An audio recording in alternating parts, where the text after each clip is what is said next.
दे हुआ माहौल बदले तो हम नहीं कहत गाना आया हुआ है। पोस्टर देख लो यहाँ पे, आराध्या फिल्म से आएगा 8 तारीख को।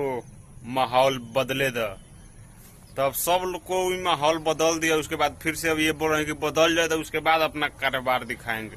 खेसारी लाल यादव, शिल्पी राज गाई हुई है इस गाने को। बहुत ही कमाल का गाना होने वाला। और इस गाने में जो एक्ट्रेस काम की हुई है खुशी यादव, जो कि नई एक्ट्रेस है, कभी हम नाम नहीं सुने हैं नहीं देखे हैं। तो नया नया आदमी को मतलब इसमें चांस मिला हुआ है। अखिलेश कश्यप लिखे हुए हैं, प्रियांशु सिंह का म्यूजिक है, आराध्या फिल्म से देखने को मिलेगा।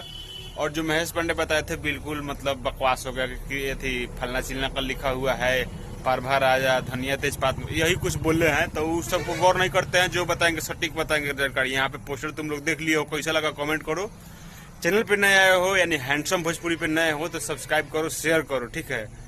आलनेवाड़ी में वीडियो बनाते हैं इसीलिए तो सपोर्ट करो कि सेटअप बने, ठीक है। तो वीडियो को अच्छा लगा कमेंट करो। और माहौल बदले तो यही गाना 8 तारीख को आएगा मॉर्निंग में। कल टीजर आएगा, परसों गाना आएगा। एकदम गर्दा उड़ाते रहो, देखते रहो, वीडियो को शेयर करते रहो। हम मिलते हैं नया वीडियो में ऐसा ही कुछ जबरदस्त लेकर, कुछ खास अपडेट लेकर। तब तक के लिए